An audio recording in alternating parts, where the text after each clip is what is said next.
Mari kita bangkit berdiri bersama-sama. Kita deklarasikan nama Bapa Yahweh kepada semua kuasa yang ada. Shema Yisrael, Yahweh Eloheinu, Yahweh Echad. Shema Indonesia, Shema Indonesia, Yahweh Eloheinu, Yahweh Echad. Shema Ambarawa, Shema Ambarawa, Yahweh Eloheinu,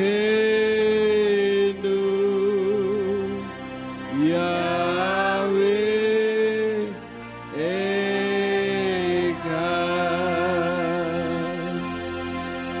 Baruch Shem Kevod Malkuto Leolam Vaed. Dengarlah hai Israel, dengarlah Indonesia dan dengarkan Ambarawa. Yahweh adalah Elohim kita. Dia adalah Echad, satu-satunya Tuhan dan Juru Selamat yang mengasihi kami. Di dalam nama Adonai Yeshua HaMashiach. Dan hanya dialah satu-satunya yang layak dan berhak untuk menerima segala hormat, pujian, dan syukur. Kami berterima kasih atas pemeliharaan Tuhan dari hari lepas hari, sehingga pada saat ini kami boleh datang menghampiri tahta-Mu yang kudus untuk memuji dan meninggikan nama-Mu. Dan sekarang ya Tuhan, waktunya untuk kami mendengar isi hati-Mu. Urapi hamba-Mu dan urapi setiap kami yang mendengar firman-Mu dengan urapan yang sama, agar firman yang ditaburkan dapat kami pahami dan kami mengerti, sebagaimana Engkau memberikan pemahaman dan pengertian kepada hamba-Mu. Dan jika ada kuasa penguasa roh jahat di udara yang berusaha untuk merebut kebenaran firman, kami tolak dan kami patahkan di dalam nama Yeshua HaMashiach. Pergi kau keluar, tinggalkan tempat ini dan tinggalkan setiap hati dan pikiran kami. Karena hati dan pikiran kami hanya kami tujukan bagi kebenaran firman saja. Berikan kemampuan kepada kami bukan hanya untuk mendengar firman-Mu saja, melainkan juga melakukannya di dalam kehidupan kami. Terima kasih Bapa, kami siap untuk menerima firman-Mu. Demi nama Adonai Yeshua HaMashiach, Tuhan dan Juru Selamat kami. Haleluya, semua yang percaya katakan amin. Silakan duduk, Bapak Yahweh memberkati. Shalom Aleichem. Puji Tuhan, pada pagi hari ini saya akan membawakan firman sesuai dengan flyer yang sudah saudara terima, yang saya beri judul Mengendalikan Waktu. Apa sih yang dimaksud dengan mengendalikan waktu? Mengendalikan waktu itu tidak dikuasai oleh waktu, tetapi justru menguasai waktu. Waktu adalah sesuatu yang tidak bisa diulang. Kita mau ngikuti atau tidak, waktu akan terus berjalan menuju kepada garis akhirnya. Dan perasaan di dalam diri seseorang mengenai waktu itu berbeda-beda. Ada orang yang mengatakan waktu kok berjalan begitu cepat. Baru kemarin Minggu, sekarang sudah Minggu lagi. Baru kemarin Jumat, sekarang sudah Jumat lagi. Nah, semuanya termasuk perasaan yang ada di dalam diri kita masing-masing, itu semua tercatat di dalam kitab suci. Orang yang mengatakan bahwa bahwa waktu berjalan dengan cepat itu tertulis di dalam Iyyub pasal 7 ayat yang ke-6. Iyyub 7 ayat yang ke-6 dari Indonesian Literal Translation demikian bunyinya. Hari-hariku lebih cepat dari putaran alat tenun seorang penenun dan diakhiri tanpa harapan. Ini adalah sebuah perasaan di dalam diri seseorang, sepertinya waktu berjalan begitu cepat, saudara-saudara. Saudara merasa enggak kalau waktu itu berjalan begitu cepat? Enggak sadar usia saya sudah di atas 60 tahun. Begitu cepat berjalan. Nah, Bapak Ibu Saudara sekalian, kenapa waktu seolah-olah berjalan begitu cepat? Biasanya karena orang banyak kesibukan atau dalam suasana yang sukacita. Itu waktu berjalan seolah-olah begitu cepat. Namun ada juga orang yang mengatakan waktu kok lama sekali. Ada ya perasaan seperti itu? Pernah saudara ngalami waktu kok lamanya luar biasa? Dan itu pun tertulis di dalam kitab Yesayahu pasal 21 ayat yang ke-11. Yesayahu pasal 21 ayat yang ke-11 katakan pesan spiritual mengenai Duma. Ada yang berseru kepadaku dari Seir, hai pengintai, bagaimana malam ini? Hai pengintai, bagaimana malam ini? Kalau saya membaca dari Indonesian Literal Translation tidak begitu jelas mengenai masalah waktu yang lambat. Tetapi kalau dari terjemahan bahasa Indonesia, Yayasan Lembaga Alkitab Indonesia, di sana dikatakan demikian. Ucapan ilahi terhadap Duma, ada seorang berseru kepadaku dari Seir, hai pengawal, masih lama malam ini? Hai pengawal, masih lama malam ini? Dan itu juga tertulis di dalam Mazmur 80 ayat yang keempat dari Indonesian Literal Translation yang berbunyi, Ya Yahweh Elohim semesta alam, sampai kapan engkau murka terhadap doa umatmu? Ini adalah sebuah perasaan yang ada di dalam diri seseorang, seolah-olah waktu begitu lambat berjalan. Tadi pada ayat Yesaya 21 ayat yang ke-11, yang dijadikan tokoh adalah seorang penjaga malam. Orang penjaga malam, kalau suasana dalam keadaan genting, dia menjaga kondisi malam hari itu seolah-olah lama, saudara-saudara. Apalagi kalau ada berita-berita bahwa banyak penampakan-penampakan. Ada setan yang menampakkan diri, sehingga timbul rasa takut. Malam hari itu terasa begitu lama. Atau pada masa-masa penantian, ketika seseorang menanti sesuatu, itu terasa lama waktunya. Atau ketika kita sedang masa pergumulan, saudara menghadapi pergumulan yang hebat, seperti yang pernah saya alami sekitar tahun 2001. Waktu terasa lama, saudara-saudara. Apalagi kalau orang berada di dalam penjara, waktu begitu terasa sangat lama. Makanya ada orang yang ada di dalam penjara itu ngasih tanda. Semalam kasih garis 1, malam berikutnya kasih garis 1 lagi, nanti kalau sudah 5 dicoret seperti itu. Karena supaya bisa mengetahui saya di penjara ini sudah berapa lama.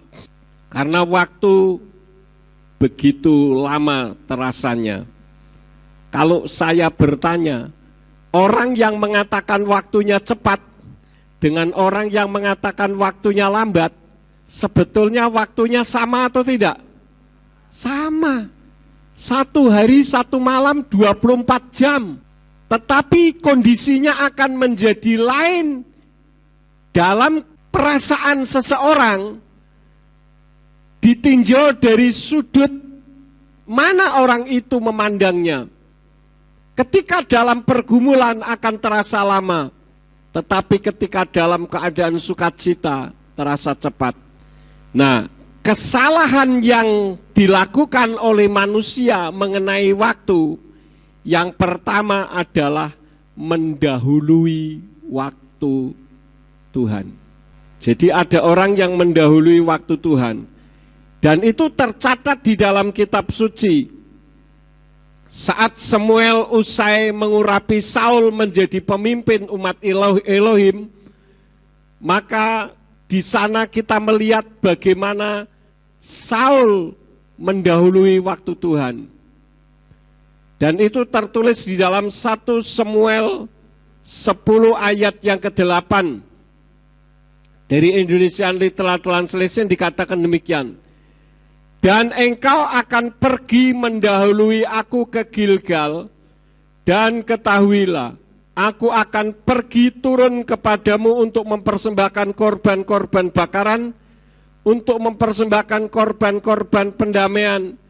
Engkau harus menunggu 7 hari sampai aku datang kepadamu dan memberitahukan kepadamu apa yang harus engkau perbuat. Jadi setelah mengurapi Saul, Samuel berpesan, kamu pergi dulu, nanti dalam 7 hari saya akan datang dan akan memberikan korban. Ya semacam ucapan syukurlah begitu. Karena sudah, kan bangsa Israel waktu itu meminta kepada Bapa Yahweh untuk adanya seorang pemimpin, seorang raja. Maka Samuel mengurapi Saul. Tetapi harus menunggu 7 hari.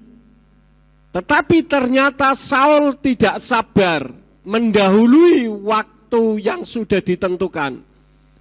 Dan itu tertulis di dalam 1 Samuel 13 ayat 11 sampai 12. Di sana berbunyi demikian dari Indonesian Literal Translation. Lalu Samuel berkata, apakah yang engkau perbuat? Dan Saul berkata, sebab aku melihat rakyat tercerai-berai dariku, dan engkau tidak juga datang pada waktu yang ditentukan, dan orang Filistin telah berkumpul di Mikmas. Maka aku berkata, sekarang orang Filistin akan turun kepadaku ke Gilgal, dan aku belum mencari perkenanan di hadirat Yahweh. Jadi aku memaksakan diriku untuk mempersembahkan persembahan bakaran. Seharusnya yang memberikan korban persembahan bakaran kepada Bapa Yahweh adalah seorang imam. Tetapi ternyata Saul, karena dia sudah diurapi menjadi seorang pemimpin dan dia tidak sabar menantikan kedatangan Samuel, dia yang mengorbankan persembahan bakaran. Kelihatannya ya gimana lagi ya, yang sudah terjadi ya sudahlah, biarlah terjadi. Ternyata tidak, itu membawa konsekuensi, saudara-saudara. Mendahului waktu Tuhan, mendahului waktu yang sudah ditentukan, itu akan membawa konsekuensi. Konsekuensinya tertulis di dalam 1 Samuel 13 ayat yang ke-14. Indonesian Literal Translation mencatat demikian. Namun sekarang kerajaanmu tidak akan bertahan. Yahweh telah memilih baginya seorang yang sesuai dengan hatinya. Dan Yahweh telah menetapkan dia sebagai pemimpin atas umatnya. Sebab engkau tidak memelihara apa yang Yahweh telah perintahkan kepadamu. Jadi hati-hati tentang masalah waktu. Karena itulah maka pada hari ini saya menyampaikan supaya kita mampu mengendalikan waktu. Karena kalau kita mendahului waktu, itu ada konsekuensinya. Mose misalkan, ketika dipanggil oleh Bapa Yahweh di Gunung Sinai selama 40 hari. Dan itu tercatat di dalam Keluaran 24 ayat yang ke-18. Dari Indonesian Literal Translation dikatakan, dan Mose masuk ke tengah-tengah awan itu, dan dia naik ke atas gunung, dan Mose berada di atas gunung itu 40 hari dan 40 malam lamanya. Jadi Mose ketika diundang oleh Bapa Yahweh untuk berjumpa di Gunung Sinai, memang tidak ditentukan berapa lama ada di sana. Tetapi ternyata jemaat yang dibawanya dari Mitsrayim menuju ke tanah Kanaan, ke tanah perjanjian, tidak sabar menunggu, saudara-saudara. Beda dengan jemaat GPF Surya Kebenaran Ambarawa. Ketika saya pergi ke Amerika, saya bilang, saudara, saya tidak ada karena saya pergi. Tetapi tetap saja saudara dengan setia datang beribadah. Karena saudara beribadah bukan untuk mencari saya, tetapi mencari Tuhan. Dan saya melihat dari CCTV dari Amerika, wih, ternyata jemaat setia-setia. Ya. Ini luar biasa sekali, saudara-saudara. Mendengar apa yang saya sampaikan. Tetapi tidak demikian halnya dengan jemaat pada waktu Mose dipanggil Tuhan ke Gunung Sinai. Ternyata jemaat mendahului waktu Tuhan.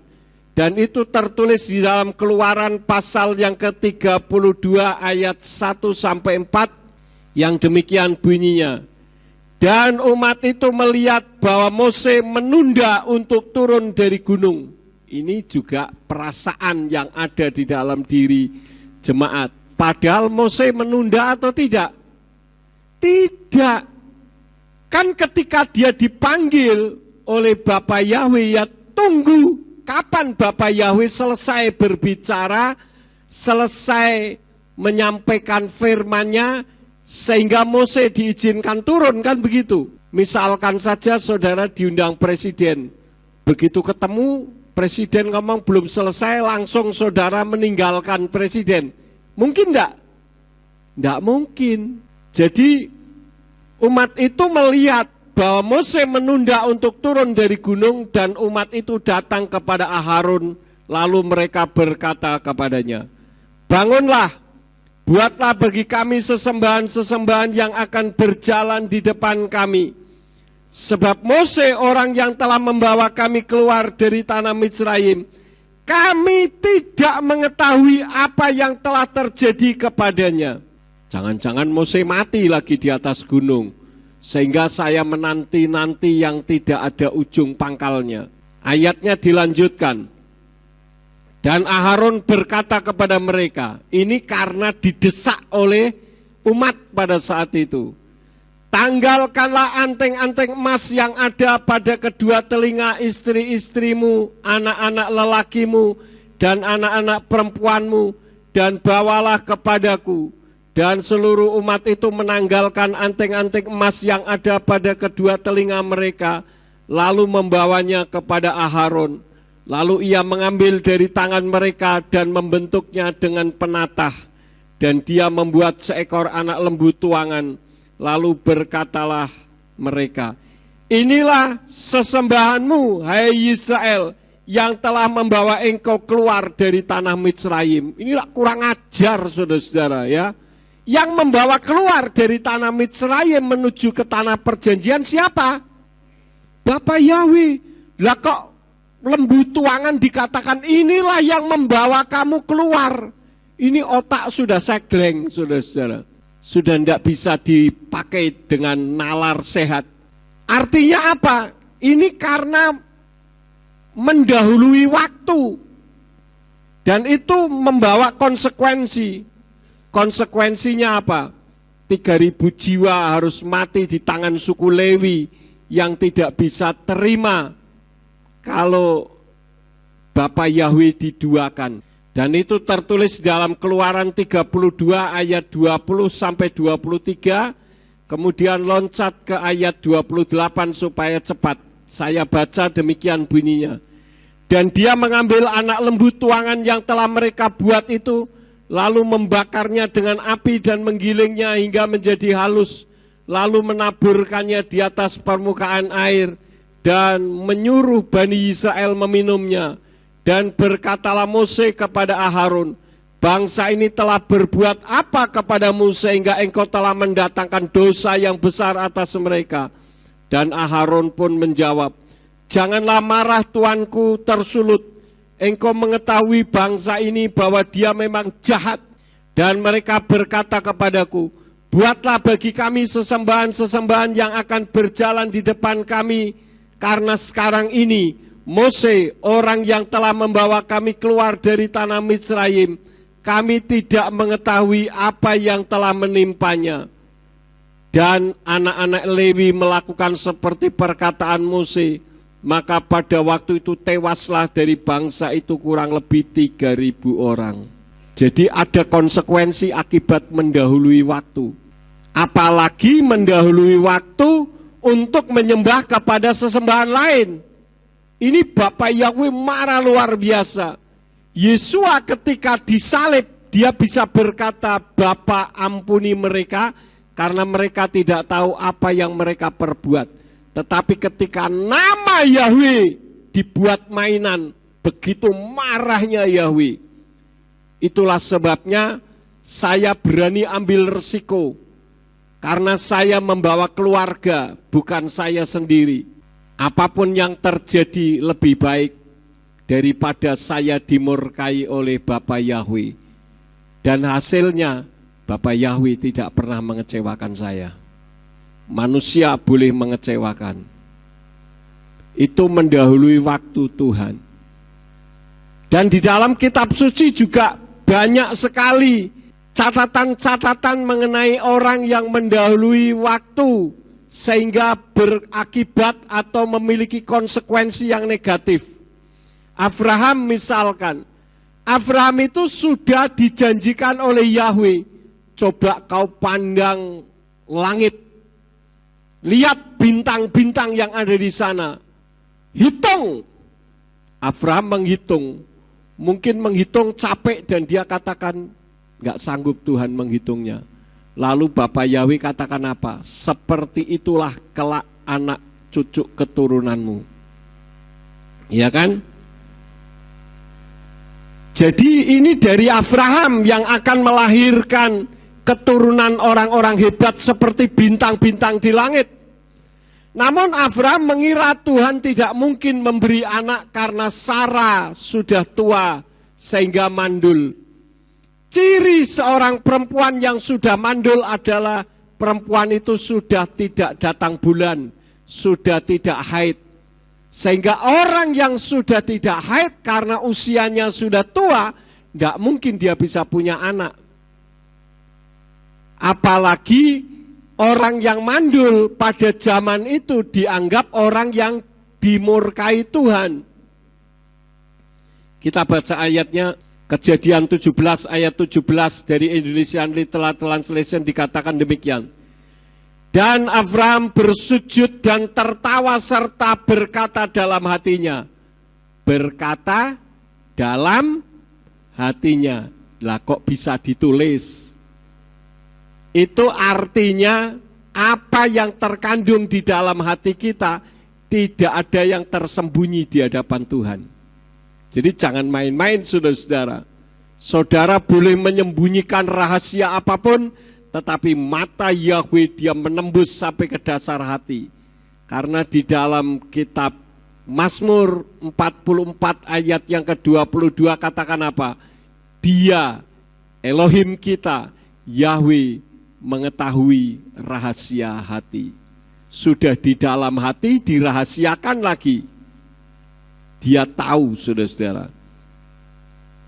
Karena itu, saya lanjutkan, saya ulang lagi membacanya. Dan Abraham bersujud dan tertawa serta berkata dalam hatinya, apakah seseorang akan dilahirkan bagi dia yang telah berusia 100 tahun? Wajar enggak perkataan Abraham ini? Wajar. Mana ada seorang perempuan usia 100 tahun melahirkan? Bisa gempar dunia, saudara-saudara. Dan apakah Sarah yang telah berusia 90 tahun itu akan melahirkan? Jadi pada saat itu Abraham mengukur dirinya sendiri. Saya sudah berusia 100 tahun. Sperma sudah lemah. Libido juga sudah lemah. Tidak mungkin bisa punya anak apalagi membuahi Sarah yang sudah berusia berapa tadi? 90 tahun. Tidak mungkin. Beberapa waktu yang lalu saya melihat di YouTube ada seorang kakek usia 79 tahun. 79 tahun, saudara-saudara, menikahi gadis usia 26 tahun. Tetapi apakah masih bisa membuahi? Belum tentu. Wong jalannya saja sudah setengah mati, saudara-saudara. Berani menikahi seorang perempuan gadis muda. Saya lanjutkan pembacaannya. Kejadian, tadi yang tertawa siapa, saudara-saudara? Abraham. Sekarang Kejadian 18 ayat 12. Maka tertawalah Sarah sambil berkata dalam hatinya, akan birahikah aku setelah aku lisut dan tuanku pun sudah renta? Jadi nafsu birahi itu sudah tidak ada karena sudah tua. Maka Sarah tertawa. Hehehe, masa saya bisa melahirkan? Kan begitu. Wajar enggak sih sebetulnya? Wajar. Tetapi kembali firman Elohim katakan apa yang mustahil bagi manusia, tidak ada hal yang mustahil bagi Elohim kita. Tetapi karena Sarah berpikir menggunakan otaknya, dia mendahului waktu dengan memberikan Hagar untuk dihampiri Abraham. Sehingga Hagar hamil dan lahirlah Ismail. Kejadian 16 ayat 1 sampai 3 itu tertulis di sana. Maka konsekuensinya apa? Sarai dilecehkan Hagar. Karena zaman itu orang yang mandul dianggap kena hukuman Tuhan, dan lahirlah Ismail yang jadi duri dalam daging. Ini akibat mendahului waktu Tuhan. Sekarang saya mau tanya kepada saudara, banyak tidak sekarang orang yang mendahului waktu Tuhan? Banyak. Orang menikah 2-3 bulan sudah melahirkan. Itu orang yang mendahului waktu Tuhan. Seharusnya ketika seseorang menikah, dia baru bisa melahirkan berapa bulan berikutnya? 9 bulan. Saya sudah sering kali katakan jangan main-main dengan masalah kekudusan mimbar ini. Saya katakan kalau kalian sudah melakukan hubungan sebagaimana layaknya suami istri, lebih baik tidak usah diberkati di gereja. Daripada diberkati di gereja mengotori kekudusan mimbar Elohim, maka berakibat fatal, ada konsekuensi. Saya sudah sering kali katakan dan selalu saya sampaikan pada saat konseling pranikah. Konsekuensinya apa? Kehidupan ekonominya akan mengalami kesulitan yang luar biasa. Kalaupun orang itu bisa mendapatkan berkat, itu belum berkat yang maksimal. Bisa dipahami saudara-saudara? Jadi kita harus jangan mendahului waktu Tuhan. Jaga kekudusan di dalam kehidupan kita, khususnya anak-anak muda. Saya beberapa waktu ini sering nonton untuk mencari tahu apa sebetulnya yang terjadi, yaitu salah satu program di Antv. Program itu selalu ditayangkan jam 11 malam sampai jam setengah 1 atau jam 1 malam.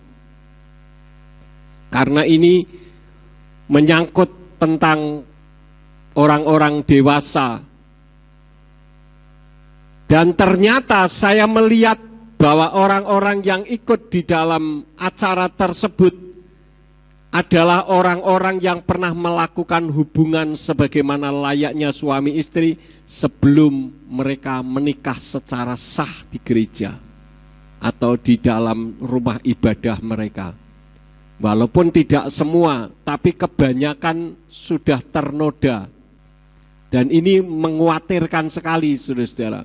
Beberapa waktu yang lalu Pak Simeon sudah menyampaikan data anak-anak muda yang kawin awal karena hamil sebelum menikah secara sah, ya.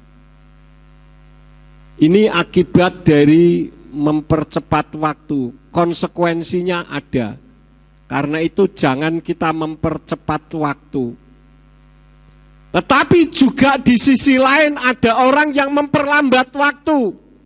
Kita membuka di dalam Ulangan 23 ayat yang ke-21.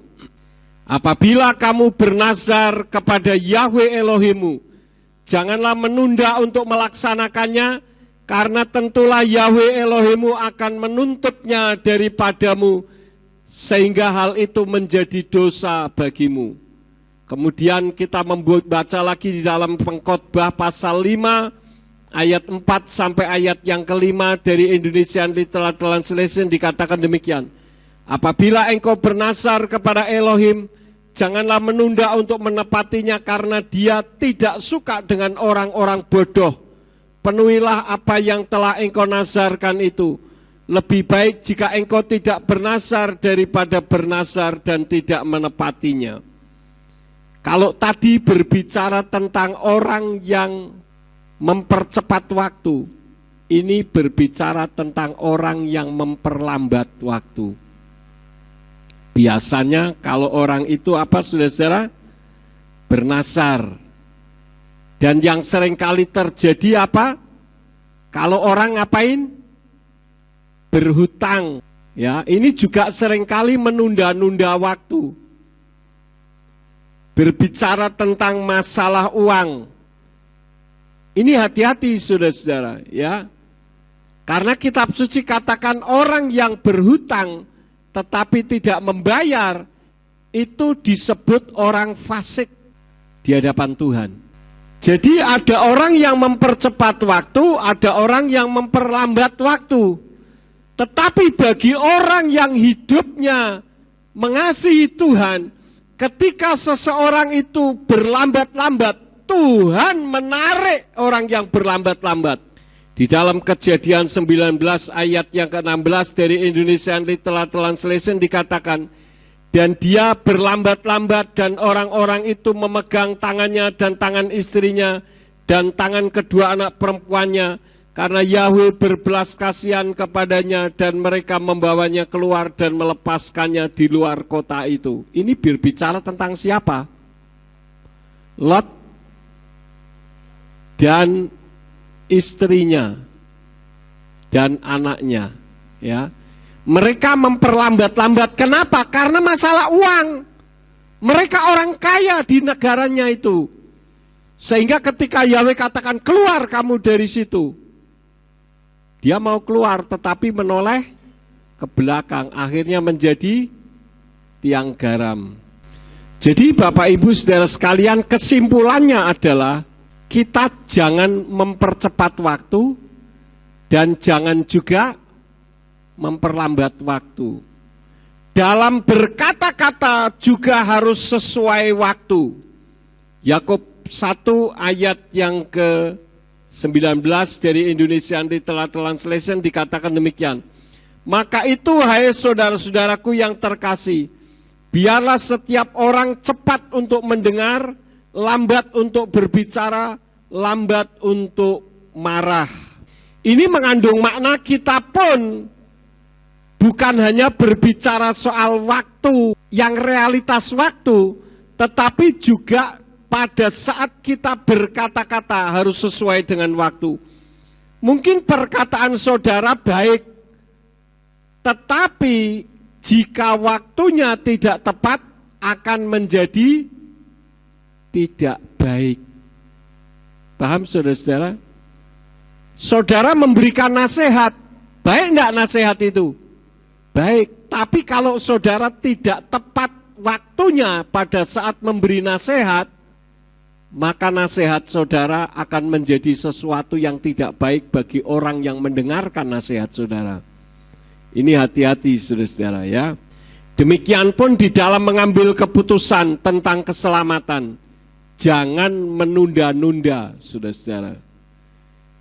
Di dalam kitab suci ada yang ditulis orang yang menunda ketika diberitakan keselamatan.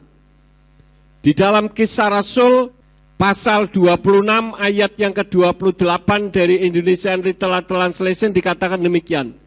Dan Agripa berkata kepada Rabi Saul, sedikit lagi engkau meyakinkan aku menjadi orang Kristen. Ini karena gengsi, karena jabatan, sehingga orang memegang, orang bilang jaim, jaga image. Saya kan orang hebat, masa saya harus jadi orang Kristen? Kira-kira demikian. Pada saat Rabi Saul menyampaikan Injil kepada Agripa, Agripa mendengar apa yang disampaikan Rabi Saul, tetapi dia katakan, sedikit lagi engkau meyakinkan aku menjadi orang Kristen. Gila enggak saudara? Padahal mau diberi keselamatan. Ya, ada lagi di dalam Keluaran 10 ayat yang ke-3 dari Indonesian Literal Translation. Lalu Mose dan Aharon pergi menghadap Faro atau Firaun dan berkata kepadanya, beginilah Yahweh Elohim orang Ibrani berfirman, berapa lama lagi engkau menolak untuk merendahkan dirimu di hadapanku? Suruhlah umatku pergi sehingga mereka dapat melayani aku. Ini karena Faro merasa saya punya otoritas. Jadi yang mengizinkan pergi atau tidak, otoritas di tanganku bukan di tangan Yahweh. Kira-kira begitu. Ini mengerikan sekali saudara. Gengsi karena memegang otoritas. Nah, saya menyampaikan ini kepada saudara-saudara yang ada di rumah yang nonton YouTube ataupun melalui streaming. Selama ini saudara belum mengambil keputusan, jangan menunda-nunda waktu. Bukan merupakan satu kebetulan saudara nonton YouTube ini. Jangan kita menganggap enteng soal nama sesembahan. Kita harus konsekuen. Kalau sebagai seorang hamba Tuhan merasa melayani untuk Tuhan, kalian melayani untuk Tuhan bukan melayani untuk sinode. Biasakan yang benar, karena kebenaran itu akan menyelamatkan kita. Oleh karena itulah bagi jemaat di tempat ini yang sudah menerima bahwa juru selamat kita adalah Bapa Yahweh. Karena di dalam Yesayahu 43 ayat yang ke-11 berbunyi, Anoki Yahweh wa'in mibal ademosia. Akulah Yahweh dan tidak ada juru selamat selain aku. Lalu bagaimana dengan Yeshua? Dia sang juru selamat Yahweh itu yang turun ke bumi dalam wujud seperti manusia, yaitu Yeshua HaMashiach. Dan dia yang memberikan nasihat melalui firman pada saat ini kepada saudara, yaitu Ruach HaKodes yang disebut Immanuel, Imuna Anaknu Elohim. Elohim yang berdiam di dalam kita. Kita berada pada iman yang benar. Saya ingatkan, gereja sinode tidak menyelamatkan. Yang menyelamatkan adalah Yahweh Elohim Besem Yeshua HaMashiach Ruach HaKodes. Ini adalah waktu bagi saudara. Demikian pun ketika saudara datang beribadah kepada Tuhan, jangan saudara menunda-nunda waktu. Ya paling-paling masih puji-pujian. Perhatikan, Pak Is dan Ibu Veronica, mereka datang dari jauh, dari daerah Sleman, Jogja, naik motor lagi pagi-pagi. Saya belum datang, beliau sudah ada di sini. Pak Peter Purnomo dari Semarang, Pak Yahya dari Salatiga, Pak Pola dari Kebon Bawang. Mereka orang-orang yang ada di luar kota Ambarawa, tetapi mereka datang sebelum ibadah mulai. Bagaimana dengan kita? Apakah jadi kebiasaan? Memang pengecualian ada, kita datang terlambat. Tetapi jangan dibiasakan datang beribadah terlambat, saudara-saudara. Kalau saudara pergi naik kereta api, kok bisa enggak datang terlambat ke stasiun? Kalau saudara pergi naik pesawat, kok bisa datang tidak terlambat? Apalagi Bu Rahel nih, ya, dari daerah Semarang sono, daerah Ungaran, ya, harus naik angkot berkali-kali, juga tidak terlambat. Jadi biasakan jangan menunda waktu. Kalau untuk datang beribadah, lebih baik datang sebelum waktunya. Dan di gereja saudara bisa berdoa terlebih dahulu, minta supaya Roh Kudus berbicara melalui firman yang akan disampaikan hari ini. Begitu saudara-saudara. Yang menjadi pertanyaan adalah, di bait mana keselamatanmu dipertaruhkan? Yirmiyahu pasal 7 ayat yang ke-14 katakan, maka terhadap bait yang atasnya namaku disebut, yang kepadanya kamu mempercayakan diri, terhadap tempat yang telah aku berikan kepadamu dan kepada leluhurmu, aku akan melakukan seperti yang telah aku lakukan terhadap Silo. Ini berbicara tentang bait Elohim yang sudah tidak lagi mengajarkan kebenaran. Yahweh murka. Jadi jangan saudara berkata, ya sudah dari dulu saya ibadah di sini Pak, saya menikah juga di sini, biarlah saya mati juga di gereja ini. Gereja tidak menyelamatkan saudara-saudara. Beribadahlah di tempat di mana nama Yahweh ditinggikan.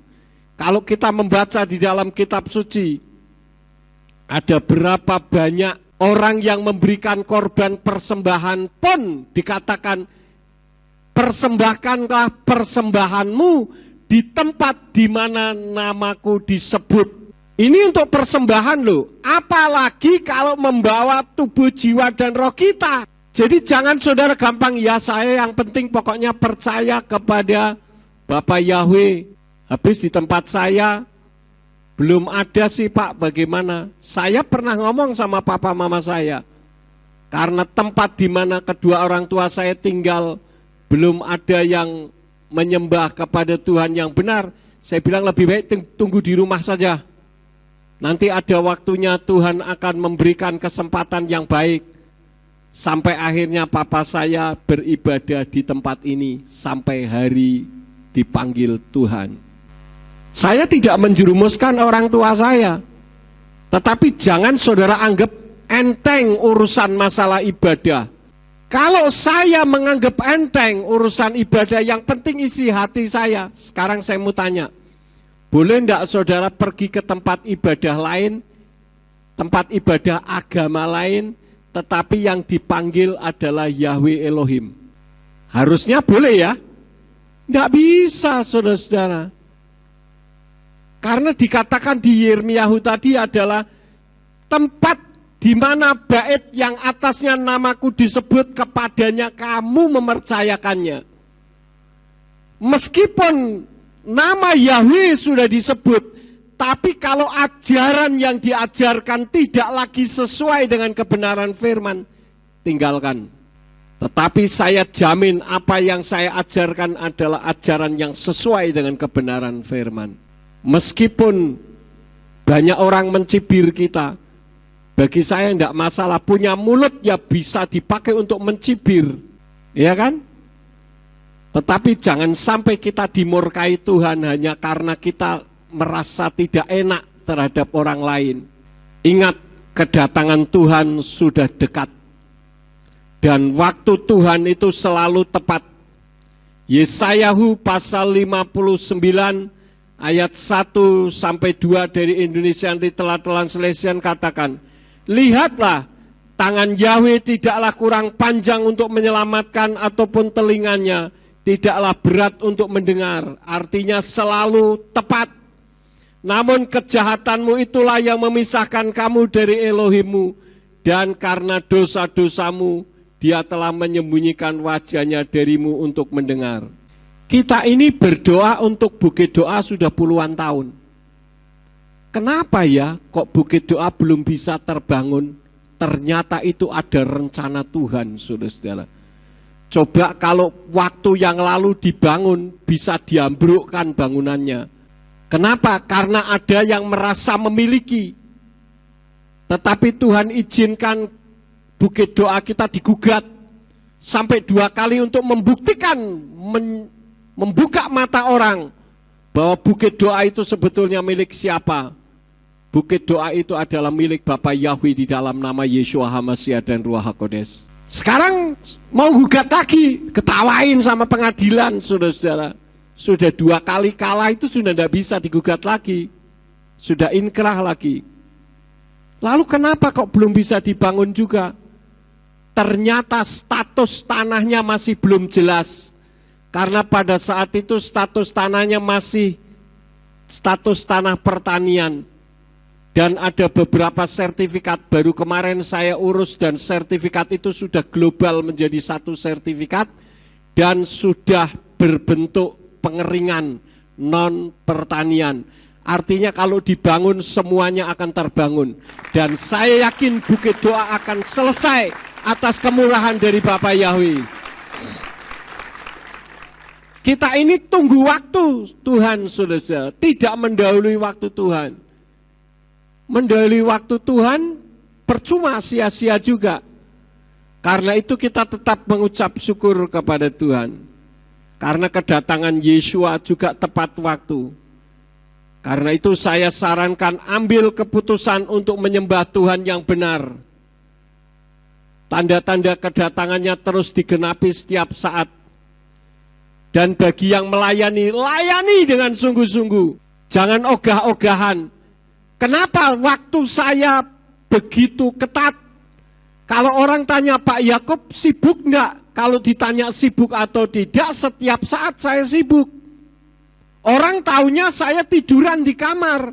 Sampai Ethan, anaknya Pak Simeon ya, itu kalau dia punya laptop kecil, itu dia kalau duduk di kursi sambil leye-leye begitu laptopnya dibuka. Ini seperti siapa? Seperti Yeye katanya. Yeye itu saya, saudara-saudara. Itu opa dalam bahasa Mandarin.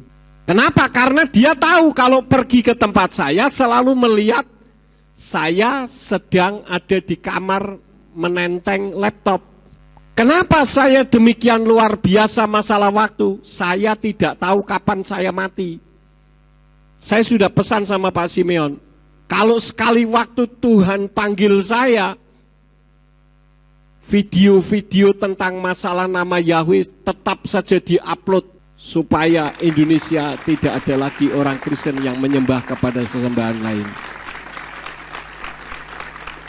Sekarang sudah banyak, saudara-saudara. Kemarin waktu KPI mengadakan acara saja saya ketemu dengan 19 orang dari Manado, kalau tidak salah 19 atau 9 orang. Saya tanya bagaimana keadaan Manado. Wah, sekarang sudah banyak Pak orang menyembah Bapa Yahweh. Dulu waktu saya ke sana tahun 2003, itu kondisinya seperti saya masuk tengah hutan belukar yang banyak ular dan kalajengkingnya. Binatang-binatang buas banyak. Saya tidak tahu apakah saya pernah menceritakan kepada saudara, ketika saya mengadakan seminar di kantor gubernuran Gedung Mapalus di Manado, saya dikeroyok oleh 4 pembicara, doktor dan profesor. 1 orang diberi kesempatan untuk berbicara 1 jam sampai 1,5 jam. Saya disuruh membanding 12 menit. Itu tidak masuk akal, saudara-saudara. Karena itu ketika saya diminta, ya silakan pembanding menyampaikan, saya tidak maju kemudian berkata, selamat pagi Bapak Ibu Saudara sekalian, terima kasih untuk kesempatan yang diberikan kepada saya, habis waktunya, saudara-saudara. Jadi saya pada saat orang sedang menyampaikan, saya catat, ini salah, yang benar begini, ini salah, yang benar begini. Jadi begitu moderator katakan, ya sekarang silahkan pembanding maju untuk menyampaikan presentasinya, saya langsung maju dan berkata, tadi Bapak itu mengatakan begini, salah, yang benar begini, itu salah, yang benar begini. Hanya dalam waktu 12 menit kondisinya berubah. Maka saudara bisa melihat gambar yang ada di ruang tamu di sana, penyebutan nama Yahweh dikembalikan kepada gereja masing-masing. Kenapa? Karena mereka tidak mampu menyanggah hanya dalam 12 menit. Tapi sekarang Manado kondisinya sudah luar biasa. Zaman dulu ada orang menghina nama Yahweh, apa itu Yahweh, langsung penyot mulutnya. Saat itu juga saudara-saudara, saya pernah diminta untuk mendoakan orang yang penyot mulutnya gara-gara menghina nama Yahweh di Manado. Jangan pakai main-main dengan nama Tuhan kita. Dia masih bekerja sampai sekarang dan selama-lamanya.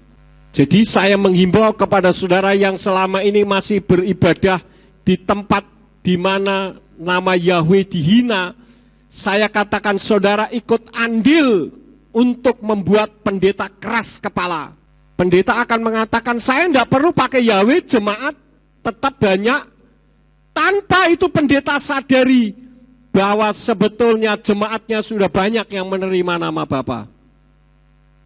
Jadi ini ikut andil, ikut ambil bagian. Mohon maaf, yang menyampaikan itu bukan saya, tapi Roh HaKodes kepada saudara. Karena itu ada orang mengatakan, Pak Yakub tidak takut ya menyampaikannya. Ngapain takut? Saya menyampaikan kebenaran kok. Memang kenyataannya seperti itu. Jadi yang melayani, layani dengan sungguh-sungguh. Kenapa? Karena pembelaannya juga tepat waktu. Ulangan 32 ayat 35. Hakkulah dendam dan pembalasan. Pada waktunya kaki mereka akan tergelincir sebab hari malapetaka mereka sudah dekat dan perkara-perkara yang disiapkan segera datang bagi mereka. Ada pendeta besar yang dulu mengatakan, apa itu Yahweh? Yahweh itu kan bisa dibaca Yahweh, Yuhu, Yoho, Yeho. Tapi sekarang sudah mengarang lagu dengan nama Yahweh dan mengatakan Yahweh adalah satu-satunya juru selamat. Kenapa? Mungkin karena dia mau mempelajari. Saya angkat jempol dengan pendeta yang model begini. Karena apa? Berani menyatakan ketidakbenarannya yang lama. Nah sekarang yang terakhir, bagaimana agar dapat mengendalikan waktu? Yang pertama, minta bimbingan Roh HaKodes agar tidak mendahului atau terlambat mengelola waktu, karena ibarat saya seringkali katakan kita harus mengelola seperti ada benda yang berjalan dari kanan ke kiri, kemudian ada benda yang dari atas jatuh ke bawah. Ini harus tepat seperti ini, saudara-saudara ya. Jadi ini jalan, ini turun supaya tepat. Kenapa? Karena setan menarik seseorang kalau dia berlambat-lambat, ditarik supaya bendanya turun, dia belum sampai. Atau mendorong supaya lebih cepat sehingga tidak kena juga. Bisa dipahami saudara-saudara? Itu cara kerja setan. Karena itu kita ngeflow saja, mengalir kemana Roh Kudus membimbing, menuntun kita.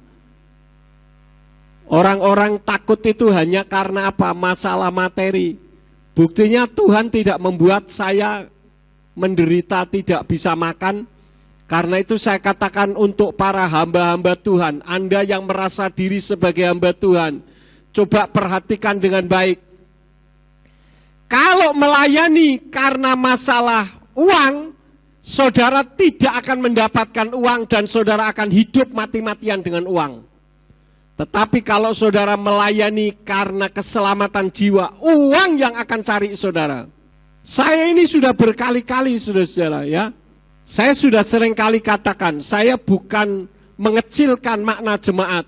Karena memang kebutuhan saya besar. Kalau saya ada tamu, saya keluar uang secara pribadi. Kalau saya pergi ke luar negeri, saya pakai uang pribadi. Sehingga tidak ada orang yang mengatakan jalan-jalan pergi ke luar negeri ambil uang jemaat. Tidak bisa seperti itu. Ketika uang saya sudah mulai menipis, ada saja orang yang diberkati Bapak Yahweh mengirim WA saya, Pak Yakub, tolong kirim rekeningnya. Kemudian saya kirim, mereka transfer. Ada juga yang mengatakan, Pak, saya memberikan khusus untuk Bapak, tapi melalui rekening gereja, boleh enggak? Saya bilang boleh. Bahkan saya ngomong sama Bu Lili, Bu, saya mendapatkan berkat dari seseorang, ini bukti WA-nya. Saya ambil ya. Bu Lili katakan, silakan Pak Yakub. Karena beliau bendahara kita. Jadi tidak bisa sembarangan mentang-mentang bisa mengambil uang langsung diambil sendiri, tidak bisa. Saya harus lapor kepada bendahara. Karena saya hidup bukan karena uang. Kalau saya hidup karena uang, tidak akan pernah ada gereja pemulihan firman. Sekarang saja sudah 23 tahun.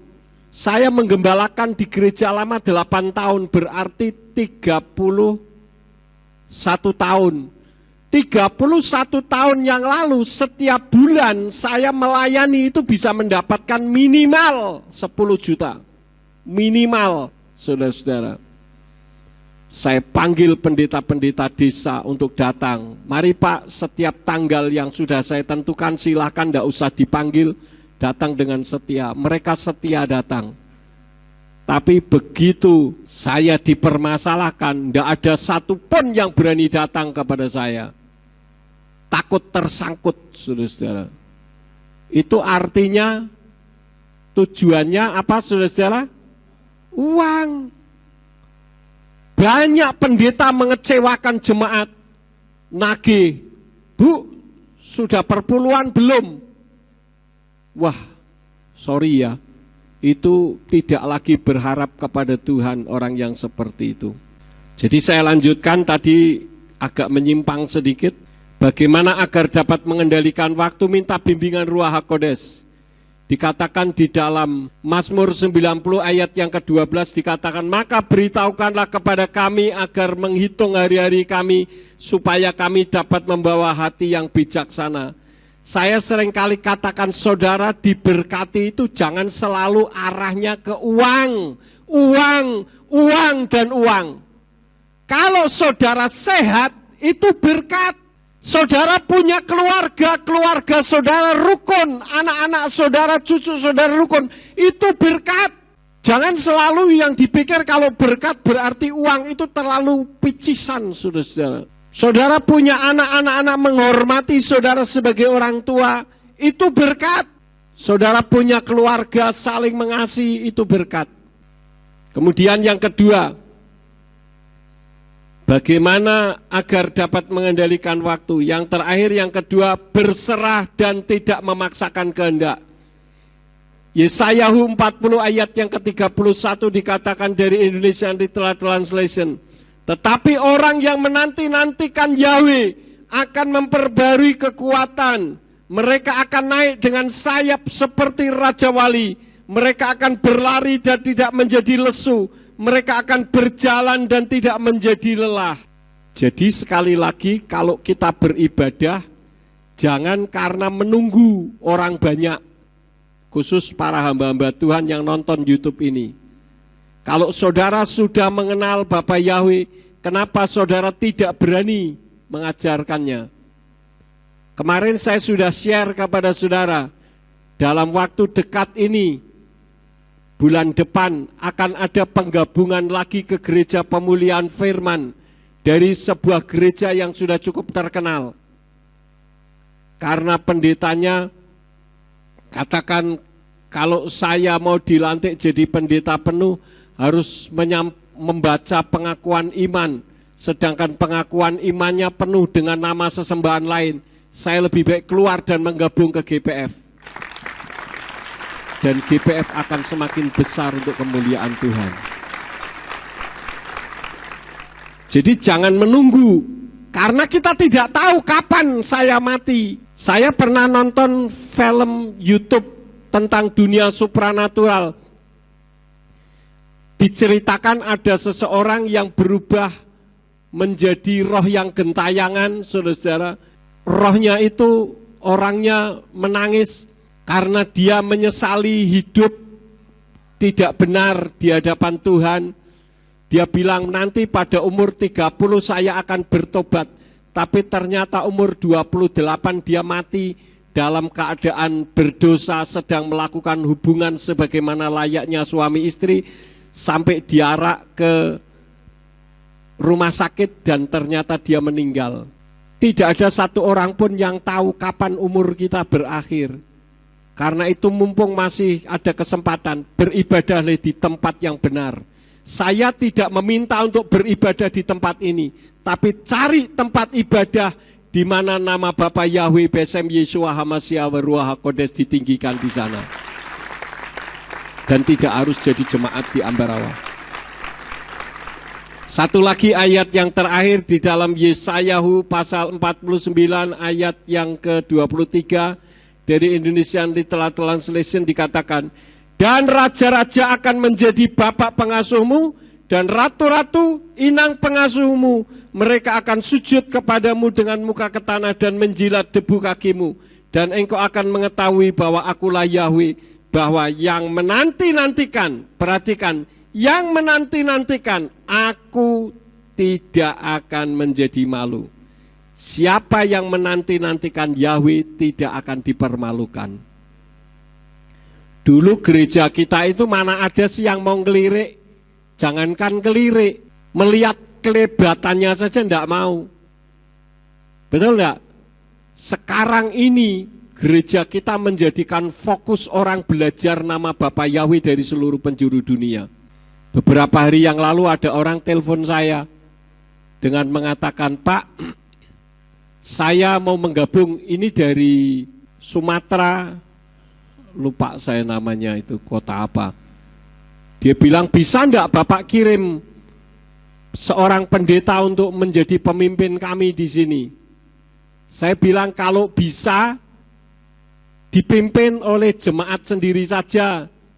Saya akan kirim seseorang kalau dengan syarat jemaat sudah mampu menghidupi gembalanya. Ini ada sebuah persekutuan dari banyak gereja-gereja yang jemaatnya sudah mengenal Bapa Yahweh. Mereka akan menggabung ke kita. Jadi banyak sekali sekarang ini, saudara-saudara, menjadi pusat.